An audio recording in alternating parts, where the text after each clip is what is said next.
Hello, everybody. My name is Polly Hammond, and you are listening to Uncorked, the Italian wine podcast series about all things marketing and communication. Join me each week for candid conversations with experts from within and beyond the wine world as we explore what it takes to build a profitable business in today's constantly shifting environment.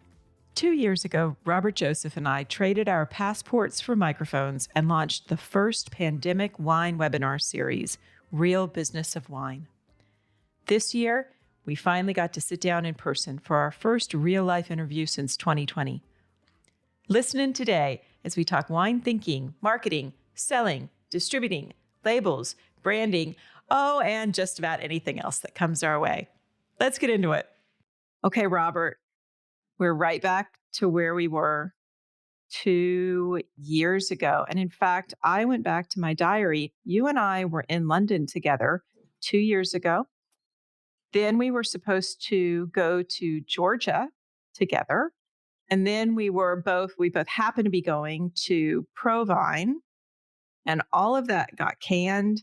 And you and I decided to put our graying hair and tired eyes on YouTube for all of the wine industry to see. Well, my graying hair and eyes, yours is fine. I went gray doing that this is true. episode. I did it publicly. It's all over YouTube. Yes. So thank you for being here with me today. I really appreciate it.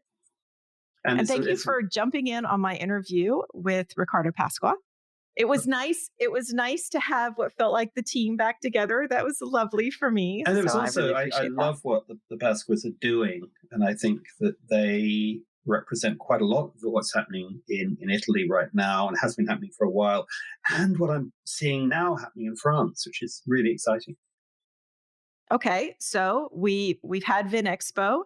We've gotten to walk through all of those busy halls, which each had their own unique personality.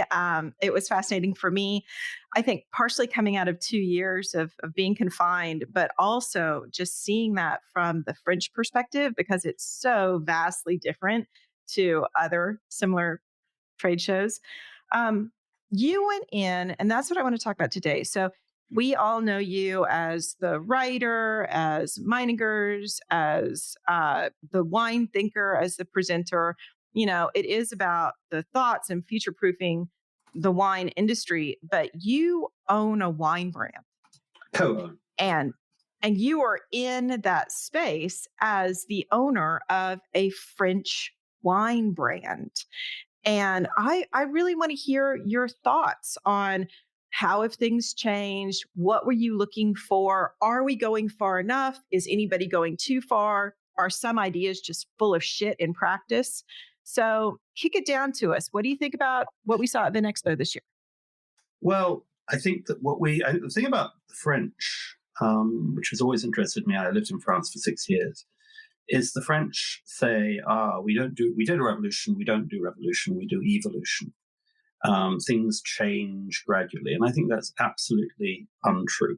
I think what happens in France is that they believe that things are evolving, but every now and then we get such an evolutionary hiccup, if you like, or jump or leap, that you could call that revolutionary. And that, to me, in maybe 2 years between French shows, that has an impact. But there have been things that I'm now seeing happening in France that certainly were not happening 3 or 4 years ago. And the same thing in the past that we saw, which was, I remember everyone in France telling me that Vin de France, the idea of blending wine from different regions with a great variety, and so unthinkable. In France, appellations are what everything is about. And then, hey, presto, suddenly we have this thing called Vin de France, and it is growing. It's growing fast. And I know Valérie Peugeot, who runs that organization in France.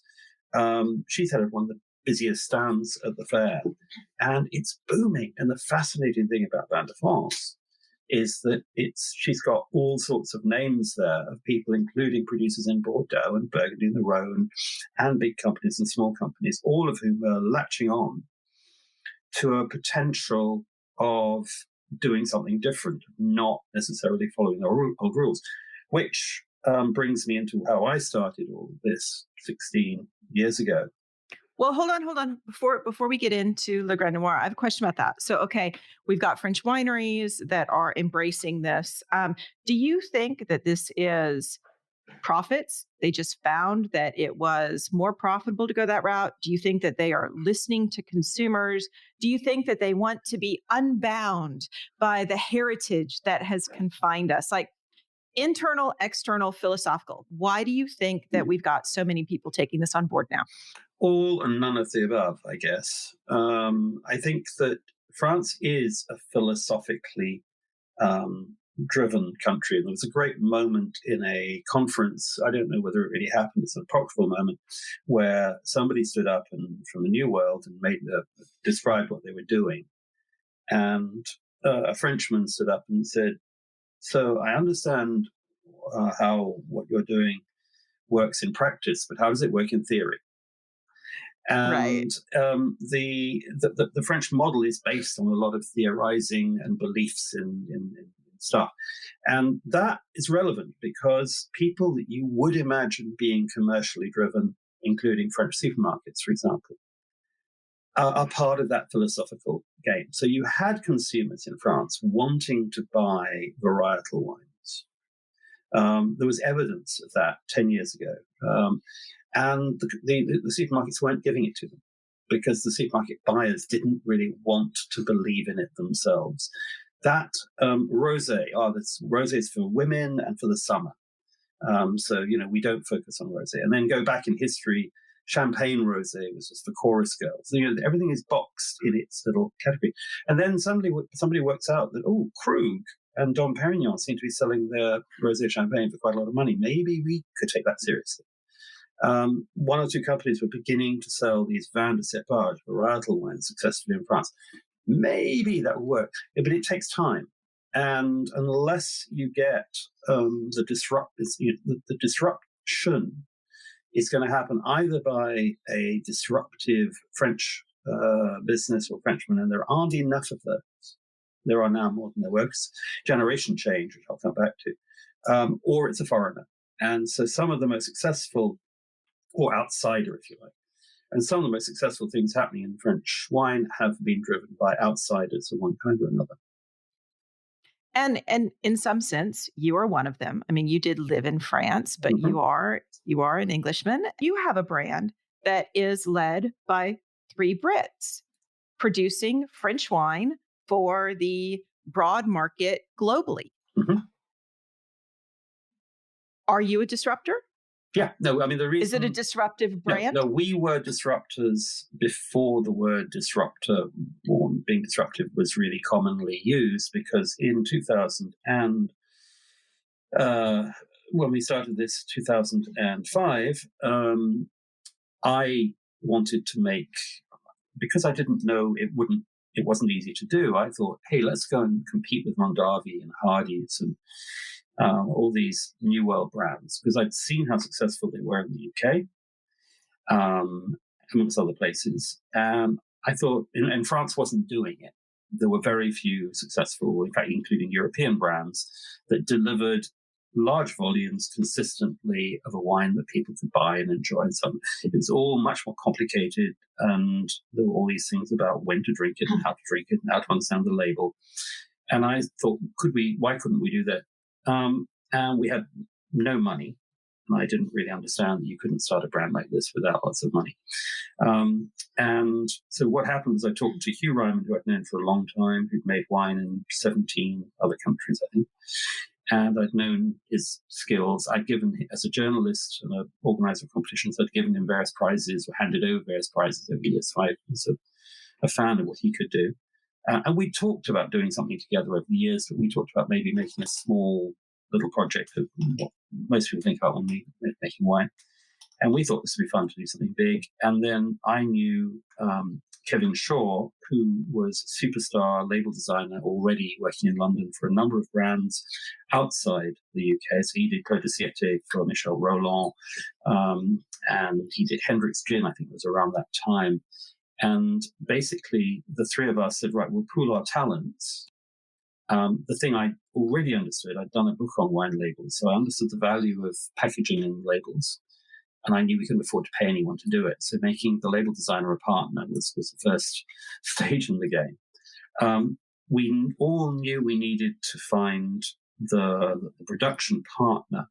So having a winemaker is fine, but you need vineyards. We didn't have the money to buy vineyards. And in any case, to be honest, the project we had in mind would involve far more vineyards than we'd ever be able to own. Now, in Australia or in States, for example, you would just say, right, I'm going to buy grapes from lots of different places, and you get a winery. And France, you can't do that. There aren't farms selling grapes in the way you see in the New World. On the other hand, what you have is cooperatives, and you have cooperatives like ours with 6,000 hectares of land and 1,200 members and lots of different grapes and soils and altitudes and so on. And more importantly, and skills and great equipment, but more importantly, an attitude that worked. So we also wanted to try and do something in Bordeaux. And to be entirely honest, that was a nightmare, because we never found the people in Bordeaux who had the openness of spirit to try and do something new. Whereas the people we found at Cité Jean d'Alibert in Languedoc were really ready to try something different. But when we started to go through the concept of what we were talking about, other French people said, "You are mad, you will go bust. This is not how things are done."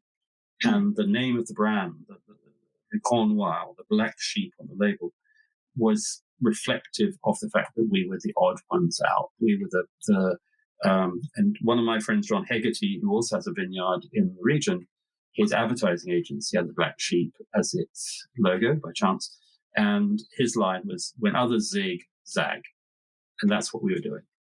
So you said something, you said, "I didn't know it wasn't easy to do." And I actually want to talk about this because this is something we encounter all the time, right? With this romanticized view of wine brand ownership, that we're going to do it and it's going to be magical and we're going to have a wonderful lifestyle and we're going to travel and eat and drink, without the understanding of how much business is involved in a solid, long-lived enterprise, whether it's the research, the development, the partners, the capital, the evolution. I'm curious if when you're walking through something like Vinexpo, do you see younger brands, newer brands that are coming in with better business acumen? Are we learning anything as an industry? Yeah, again, yes and no. I think that we now have wine business. So you go back to the days when I first started judging wine and looking at wine, an amazing proportion of the people making wine hadn't been to winemaking school in those days. They'd learned from their father or whatever. And if he made wine well, they learned that. And if he didn't, they didn't. So now we've got a complete generation who've been to wine school. We've got another subset now who've been to wine business school of some kind, or at least have done some sort of learning. It's a subset, and it's a small subset, but it exists. And what's interesting is in every region, there are now more people who've got a business eye than would have been the case 20 or 30 or 40 years ago. However, you still have a lot of people who've inherited their business, who've got into it for various reasons. So that there's less business acumen than you would see in a place like Australia or California or New Zealand, where many people have borrowed the money or had to raise the capital in recent times and have to have a plan of some kind to get it back. When I just said that we didn't know how difficult it would be, one of the advantages that we had was that because scale was part of the plan from day one. It was never, let's make a few hundred bottles, a few thousand bottles. It was always, how can we get bottles on wine in supermarkets? That meant thinking that through at day one. So why we're still here, why the brand has gone on to succeed as much as it has, was that we went and found distributors right at the beginning. And that's been part of the business. Now, to answer your question, sorry to carry on a second, I still think that so many of the exhibitors I'm seeing at Vinexpo still imagine, I make nice wine, I put a nice label on it, somebody's going to come along and buy it. Well, hold on. So you said we knew from day one that we had to get our wine on grocery store shelves. Now, we have huge shade given in the wine industry, to use, kind of like the vernacular of my kids, for brands who want to make extreme broad market brands, who want Mhm, to be on Walmart shelves, who want to mhm. be on Aldi shelves, that they were like, oh, this is not fine wine making. How are you seeing, or are you seeing a difference, a change in this, where we're going from sort of, oh, it is all about artisan and fine wine production, to, oh, look, actually we do need to be in broad public spaces in order to be profitable and financially sustainable for a lifetime? I have to be careful about this because I've lived through this period from when I first got into wine. Certainly in the UK, I've been living in France for a bit, but in the 1980s, it's what I like to call the summer of love of wine, where we in the UK really discovered wine. It happened in the States a few years later, but it was a moment where there was huge excitement. And actually, when I think about wine in supermarkets, in my romantic vision, it's at a time where there was a real excitement of new wines, new brands, new producers, all sorts of things in those supermarkets. Those supermarkets are, to use your word, a shadow, or a shadow of what they were. The range of wines are far less interesting. And to be brutal, I really don't necessarily want to be on a lot of those shelves today, or I might like to be on them, but it's not going to be the competition I'm sitting against is not as exciting. I think we have seen this polarization in the last 5 or 10 years, particularly, where you've got, on the one hand, you've got what is selling, if you like, in broad market, most of which is designed for broad market, but without much passion and imagination in many cases, and in some cases with lots of that. You've then got the fine wine, which is obviously Burgundies at ludicrous prices and other regions and so on.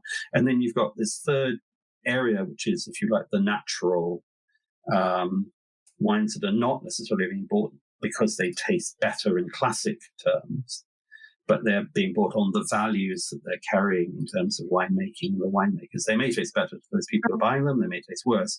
But those are three, as I see it, three corners of the triangle. And they're Okay, not so I'm necessarily going to break meeting. that down.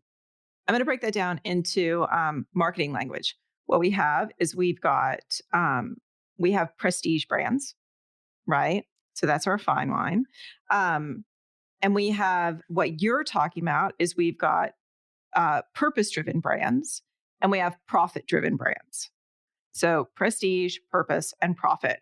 I'm not saying that this is a Venn diagram where nothing ever overlaps, but um, you know, do you feel like, what do you feel like the intersection of those three spaces are? Can you be purposeful and profitable? Can you be purposeful and prestige? I mean, we all know you can be prestige and profitable, so we probably don't have to go down that particular fine wine route. Although you and I could argue that. So yeah. You see, I don't like it. Having described the polarization, I think it's essentially unhealthy and unhelpful. So Gallo, for argument's sake, very cleverly is in all of those camps and has got some very smart wines that they make from single estates in California. They know which bit they want to do. Right. But well, hold on. Yeah. But Le Grand Noir, I can say, because I know you and love you, is not Gallo, right? No? Unfortunately, sadly for you, it's not Gallo. So how does a brand that is not one of these just powerhouse brands in wine, how do they walk this space between profits, purpose, and prestige? What does a brand like yours prioritize? To come back to your point, no one brand is Gallo, because Gallo is an umbrella, if you like. Within the sort of my world of France, one of the people I admire, who I guess is a competitor, but I have huge admiration for, is Gerard Bertrand. Because Gerard Bertrand is making, on the one hand, he's making rosé that sits alongside our rosé in US supermarkets, beautifully packaged, very nice, Provence style, but actually Languedoc rosé, very profitable. But he's also now making $150 rosé from a single vineyard in Languedoc, which is the most expensive rosé in France or possibly the world. And he's got a lot of things in between, including a wine he's making with Bon Jovi.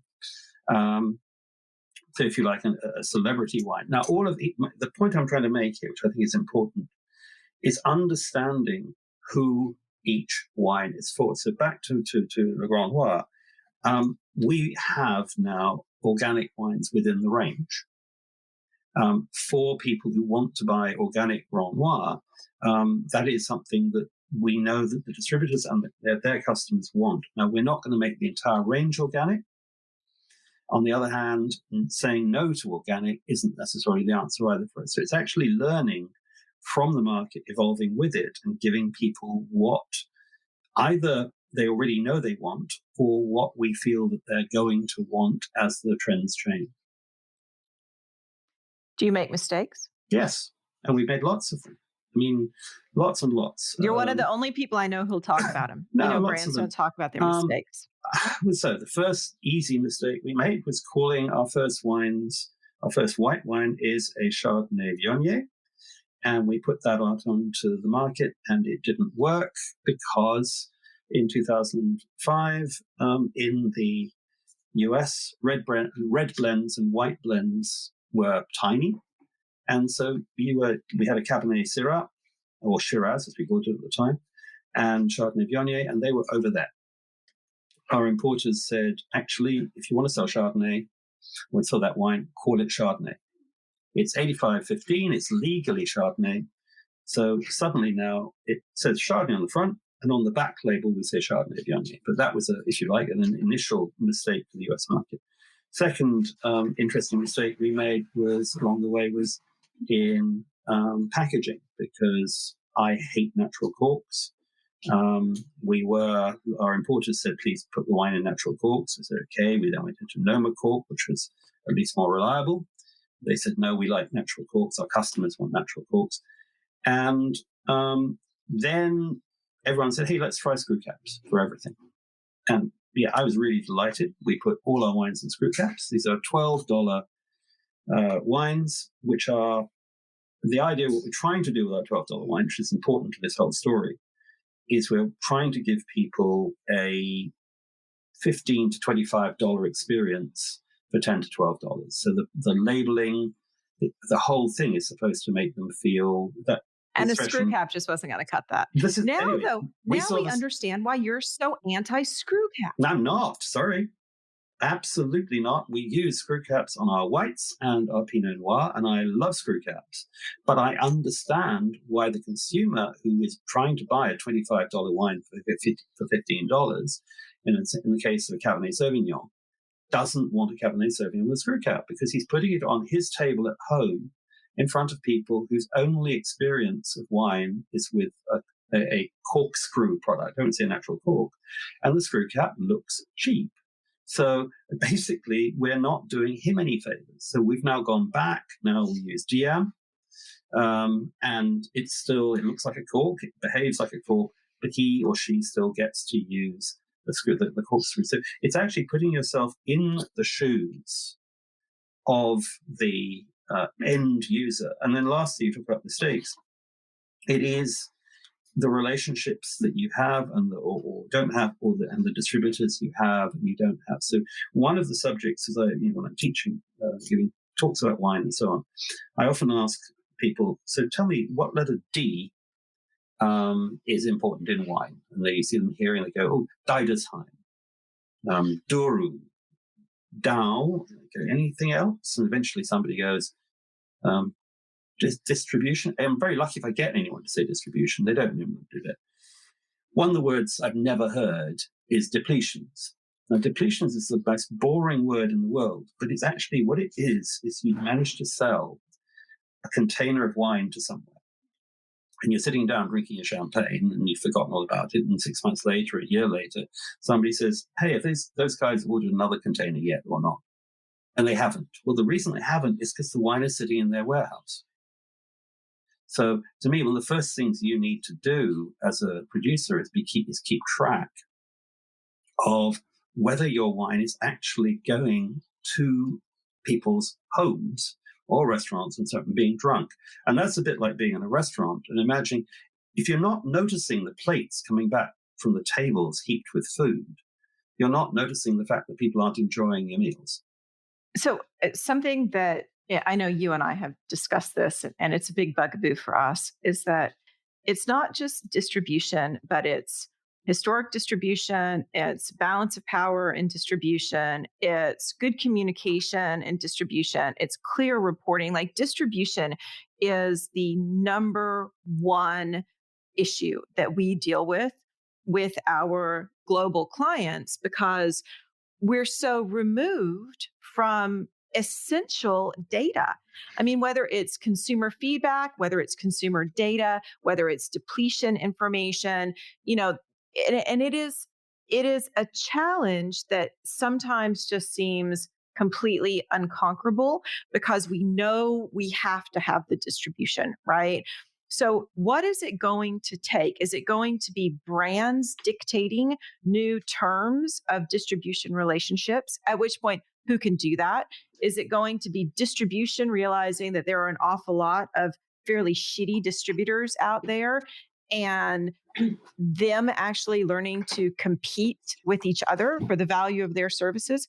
How do we change this? Because it seems pretty entrenched to me. And I think that it's a very good question, and it actually allows me to move into your territory a little bit, because one of the problems is you're relying, if I'm selling wine, we sell wine in 64 countries now. There is no way that any one person or indeed any organization can employ enough people to really understand what's happening in Poland, what's happening in Burkina Faso, or what's happening in Brazil. Every one of those markets is different. And so you are reliant generally on what your distributor is telling you. And so basically, if your distributor says, no one in this market likes Viognier, we make a very good Viognier, you accept that he's not going to sell any Viognier for you. And then one day you'll be talking to a competitor and they'll say, hey, in X market, we're doing brilliantly with our Viognier. And you go, hold on, I thought people in that country don't drink Viognier. Our importers told us they don't. And then you've got to go back to the drawing board and find out whether it's just because your competitor is making a better or different Viognier to yours, it suits the market better, or maybe his distributors are better. Now, the one thing that we do have, and that's why we can move into your field, today the information is more available. You can actually, if you can spend a little bit of time, a little bit of money, and you won't be able to do it globally, but you can say, look. But is it really a little bit of time and a little bit of money? I mean, come on, let's face it. Is it a little? Because it's actually a lot. It's a lot of time and it's a lot of money. Yes, but it depends. It's like losing weight or getting fit or doing the else. There's a gap between doing nothing and really doing it properly. And even doing something is a step towards doing it properly, because actually when you do a little bit of something, it's going to give you more of a taste of doing it properly. So I'm going to actually disagree with that. And I'll tell you why. So what we've seen are brands, and this is not exclusive to wine. This is more the size of the brand and the amount of time, effort, and money that they have to invest. Okay. So their currencies. They do something, what I'm going to unfortunately call half-assed. They do it with a minimum amount of either knowledge or guidance. They invest in it. They get poor returns, and they assume that the poor returns are because that particular solution doesn't work. And I think that is a huge problem for forward momentum. I think it's a problem in any business. I think it's always been a problem. You could argue that even 50 years ago, whatever, somebody wasn't advertising their product, it wasn't using whatever the advertising tools of the day were available. They placed their first advertisement in a local newspaper or magazine. It didn't work, and some of them stopped advertising. I think it's something that you could argue goes with the territory of leaving your comfort zone and doing something different. However, what I have seen, not just with ourselves, but I've seen it in other places, wine companies, and our biggest problem is that we don't have a lot of money. We don't have very good margins, and we don't have a lot of money either for research or marketing or any of these things. But if we take the bit of money we've got, we put a person on the ground in America. And the person we put on the ground wasn't great, actually.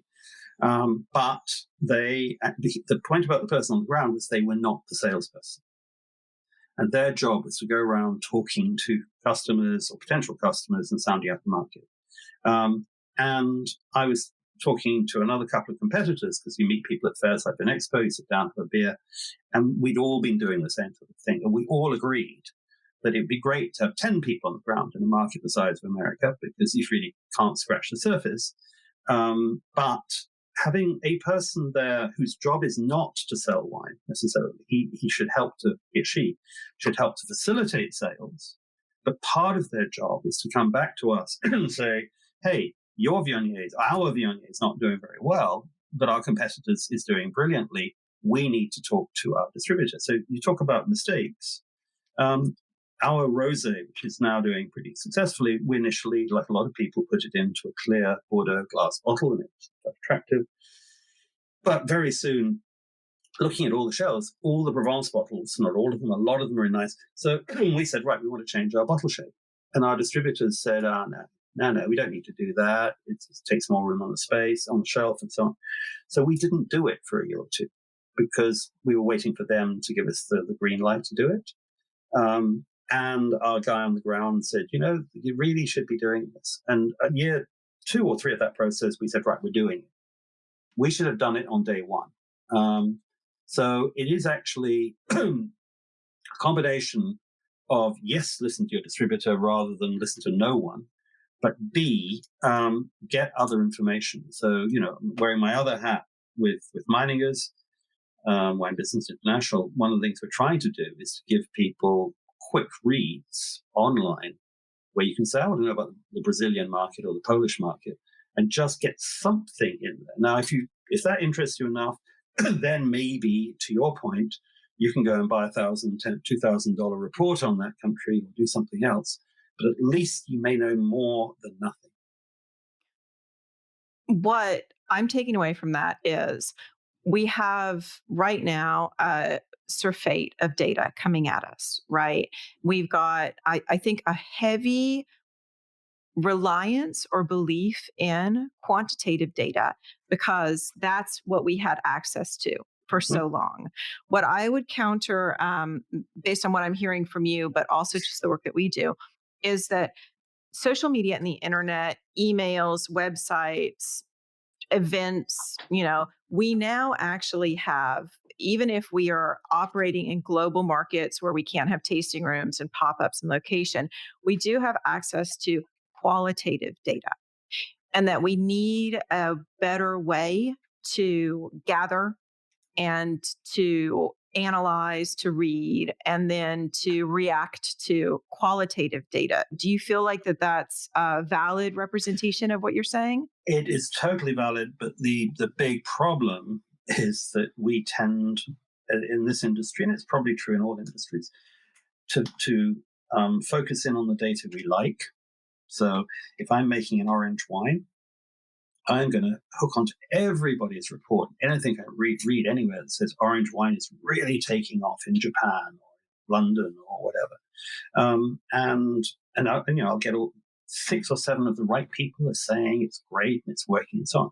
That may or may not actually be reflected in the real market. And it may be that, yes, there's a market for orange wine, but there's only market for a dozen of them. And 15 or 20 people have already turned up there with theirs, and I'm going to be number 18. And it's not going to be as easy as the qualitative data made it seem to me, because I wasn't actually saying, yes, okay, in Berlin they're drinking orange wine. Are they drinking orange wine in Munich and in Cologne and all these other places? Right. So I think it is quant and qual together, but with a clear view of saying, even if I want people to drink my Viognier, which I do, I've got to accept that my Viognier is a harder sell than my rosé, which we know both through quantitative and qualitative data is a popular seller. I thought that this was something that really stood out for me being at Expo. It's easy for any of us to be in a space like that and to see everyone who's in our section of our hall as our competition, right? And in fact, this is, if we're talking about qual and quant data or business insights, this is the space that I notice successful wine brands are leaping into, which is not identifying with other wine brands as their competition. Like they're identifying with other brands in other sectors. You know, it might be beer and it might be spirits, but it might also be that they identify themselves as part of a luxury market, or they identify themselves as part of a movement, or they identify as part of a purpose, right? So they're not a wine brand, they're a purpose-driven brand.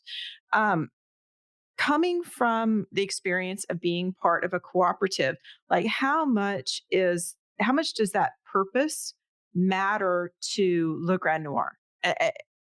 And does it? I will be honest and say that in the past, it's always... That's why I can ask you, because I know you will.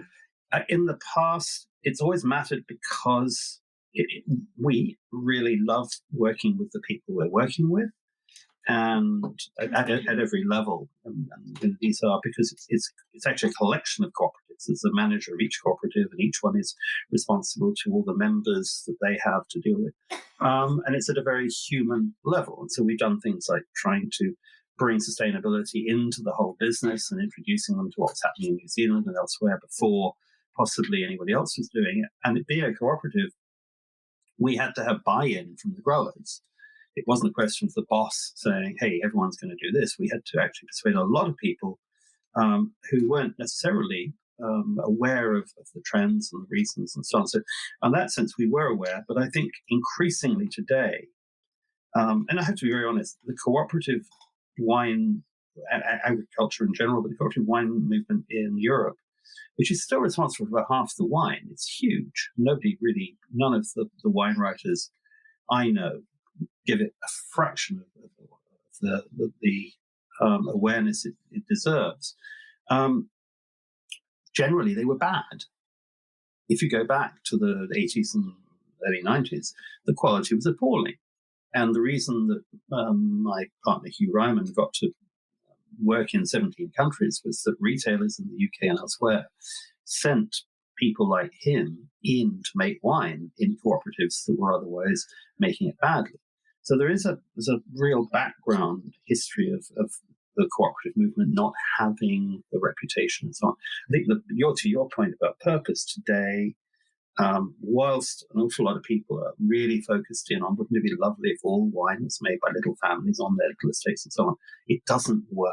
Their distribution model, some of them can do it, but it's not really scalable across a country like France or Italy, whereas the cooperatives are potentially the strength of some of those countries. So basically, I think today we are far more aware of that human level than we were, and the purpose of it. And today, to me, sustainability is as much at a human level of all of those families and people who in those villages who actually want to be in the wine world, as the chemicals and everything else we're putting into the soil. But let's be honest about it. In the future, far more viticulture is going to be done by machine. And because it's not much fun. It's all very well people sitting in London and New York imagining these. I've actually been out there in those vineyards in January and February and pruning vines and so on. You know, if there are other things you could be doing with your life, you might well want to do them. And if there's a nice little machine that can go and do that. The same thing applies to machine harvesting. I get so annoyed when I hear people sort of waxing lyrical about wines to be picked by human beings. Which human beings? You know, we haven't got lots of people who are available in August or September every year who are ready to do that for 2 or 3 weeks. So, you know, generally, I talked to an Australian the other day, and with a journalist was saying, well, you know, you use hand pickers or you pick by hand. And they said, no, we don't. We do it by machine. And they said, well, why? Said, well, getting the people, they're all Cambodians. You want your grapes picked by hand in Australia, the chances are they're not going to be Australians who are going to do it. And he said, actually, the machine does it as well. He's selling a $30 or $40 wine that wins trophies. And he said, we've done the tastings, the machine versus the human human-picked wine grapes, they're exactly the same. Now, there are certain styles of wine, there are certain styles of vineyard and so on, where that won't necessarily be the case. But just this, people won't have heard this because I only heard this a few days ago myself. Until now, machines could only pick on the flat, on more or less flat land. But I've been talking to somebody who works in Portugal. We've got some of the steepest vineyards in the world. And there are machines now that will do 40% slopes. And Wow. You have to design the vineyards to accommodate them, of course. But if you've ever tried being in those slopes, picking those grapes day after day for 2 weeks, actually the machine is going to be relevant. So what we're really talking about here is this pushback against the idea that wine is a commodity or wine can be commodified. And hold on, just bear with me on this, because what we don't talk about often enough in the discussion of sustainability is financial sustainability. Mm-hmm. We actually must have better, more sustainable financial models for the global future of our industry. We cannot do better. We cannot give more. We cannot pay more. We cannot hire more. We can't market more. We can't distribute more. We can't, grow more if we don't have better financial sustainability models within our industry. And yet, the discourse that we see in the industry, it may not be public discourse, is that the more profitable we become, the more of a sellout we are. Can I just pick up, because you used the word that I find fascinating, which is commodification. We don't want wine to be a commodity. Wine has always been a commodity. Wine has been a commodity for as many thousands of years as it has existed, because essentially people bought, there's lots of images of hundreds and hundreds of barrels of wine. People went out to buy hundreds of barrels of French wine or Rhenish wine or Sack or whatever it was. And it didn't have a producer's name on it. It was what was turned. There were some merchants, and the merchants sold it, but it was, you bought it and sold it like orange juice or coffee or anything else. Now today, you think, it's not quite like that. It's much better. We have appellations and so on. If you stop and think about it for a moment, the Swedish monopoly every year, or LCBO in Canada, the other monopoly there, they have tenders. We want to buy Cabernet Sauvignon with oak or without oak. That's a commodity. And we want to buy Gevrey Chambertin, or we want to buy Chateauneuf du Pape, or Chablis, or Pinot Grigio. They're all commodities. And when I lived in Burgundy in the 80s, there was a price per barrel or per litre of each village in Burgundy. And Pouligny Morachet, Gevrey Chambertin, Pommard, they all had a price. It was a price bracket. And essentially, the people who made the highest volumes per hectare, who made more wine per vine and spent the least money on oak, did pretty well out of that, because they got the minimum of what was a pretty narrow band. And the guy at the other end actually was being penalized. And that's when some of those people, and Burgundy is a great example of this, some of those Burgundy producers actually stopped selling their wine to the merchants and started bottling themselves. And so what you have in Burgundy, and this is what a lot of people won't want to hear, is you have brands. Romani Conti is a brand. Armand Rousseau is a brand. And if you like, Le Roi is a supreme brand, because if I want to buy a Bourgogne Blanc or an Aligoté, which are wines I can buy for very few dollars, if it's got a Le Roi label on it, I'm going to pay a huge price, because the Le Roi brand has transcended the rest. She has, if you like, de-commoditized the product that is generally still commoditized. Okay, so how many years have you been going to Vinexpo? 105. I seriously can remember, I really can't answer, it'll take too long to work it out, but it was certainly in the 80s. And I actually took part in a TV program, a local TV. I don't know how local or national it was, with the head of Vinexpo, and the debate was whether Vinexpo should allow in foreign companies. It was a French fair essentially for Bordeaux and for the French industry, and ironically, that is what it has gone back to being in Bordeaux. So, history, all these years of rocking up to Vinexpo and brands. Have you seen a change when you walked into that room this year, or those 4 rooms? Are there more brands in that room? I mean, I'm thinking about that Bordeaux hall. That was just unbelievable, right? You go through the I guess it's the 3 other halls, the 2 other halls. You walk in, and it's like, I in my head, I think South Coast Plaza, because I'm a Californian. It's like the South Coast Plaza of wine. There were brands in that room. Are they all big brands? Are small companies or small producers becoming brands? Okay, so the 2 answers to that is there are labels and there are brands. And a brand, to me, is something that isn't a commodity. And by which I mean, if I go out and buy some coffee, I don't care whose coffee I'm buying, or some potatoes. The moment I care about who grew the potatoes, it's left being a commodity potato and it's become a branded potato. The important thing about brands to me is one's got to remember there's a target audience. So those Burgundy brands, those Burgundy labels may not look like a brand to lots of other people. To anybody who doesn't know about Burgundy, they're just a name on a label. It may well be that person who only produces a few thousand bottles or cases of wine a year is a strong brand to his target, and he doesn't want and he can't go beyond that. However, those are the minority of the picture. So to your point, most of the wines out there are labels.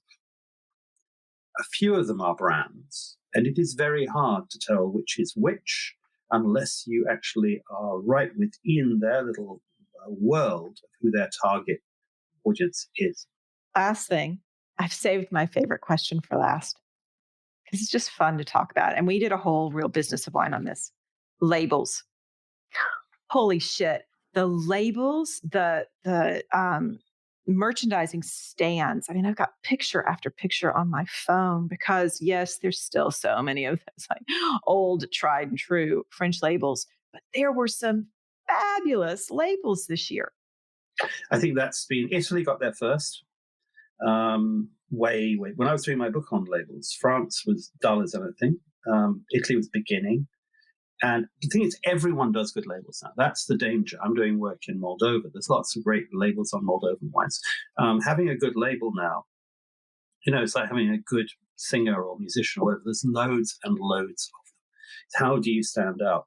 What, to me, is fascinating, apart from the others, we talk about labels, bottle shapes, bottle shapes. And that's beginning to change. But nobody's really focused on the fact that one region went out on a limb with bottle shapes and hasn't really been followed by everyone else, but because they're different. And that's Provence.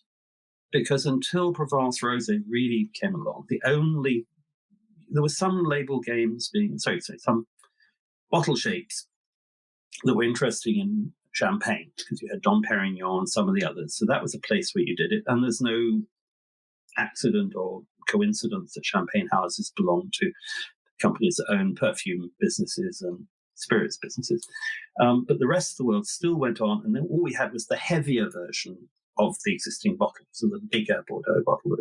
And then suddenly Provence comes along and says, hey, we can do some different stuff. And so Gérard Bertrand has got his wonderful, sort of pyramidal shape and lots of things going on. And the other thing that I really, one of these, if you wonder what I noticed this year as an expert, in the Bordeaux area, there were all the Bordeaux's in Burgundy bottles.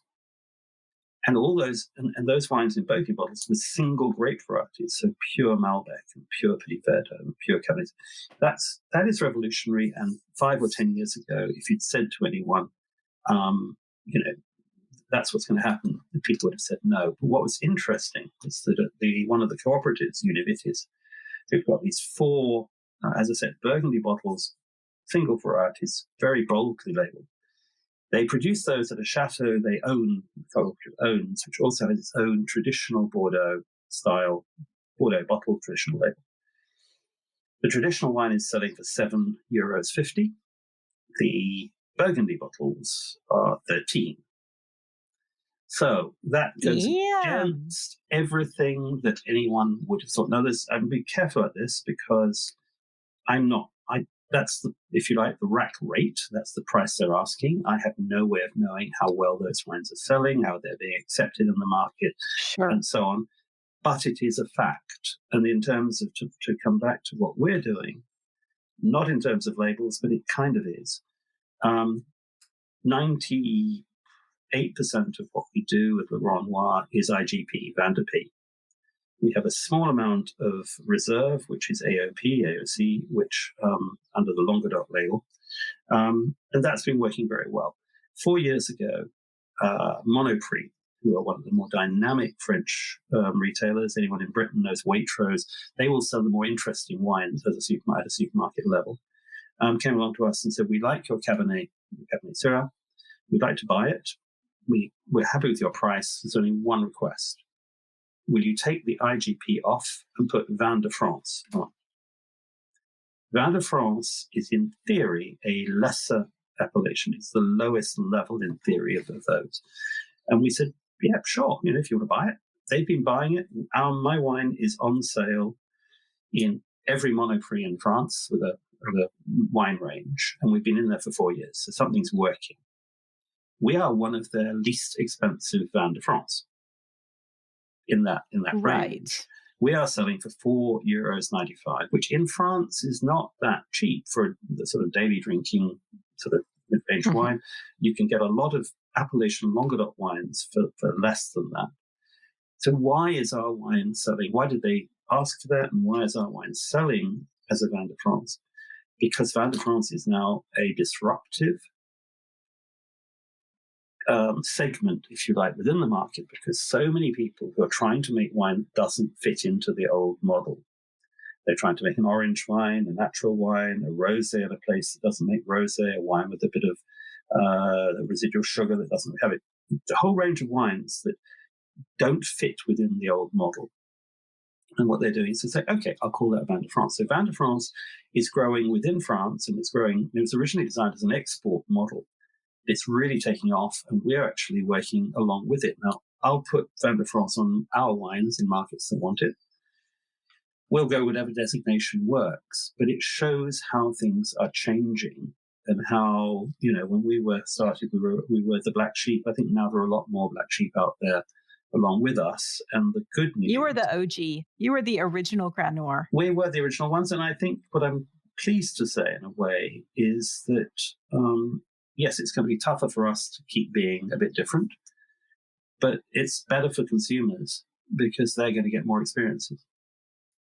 That's a really lovely way to wrap this up, actually, because the thing that you and I talk about whenever we talk about wine business, which we talk about it all the time, whether it's recorded or not, is we have to be more consumer facing. We got to love our people more, and if we love our people more, it grows our brands, our labels, our businesses, our regions. So thank you. Thank you. It's great to do this. And it makes love you dearly. It's so nice to see your face. We did so many of these on video, and the video won't go out. But as always, I appreciate your extreme cleverness. I think we need to just make this a series. Like every couple months, we do an interview with Robert on what are the super awesome things that you're thinking about right now. And it can be like our Real Business of Wine Part 2 for the Italian Wine Podcast. It's a deal. And that's a wrap. Thanks for listening in today, and a very special thank you to my friend Robert Joseph. The Italian Wine Podcast is among the leading wine podcasts in the world, and the only one with daily episodes. Tune in each day and discover all our different shows. Be sure to join us next Sunday for another look at the world of wine marketing.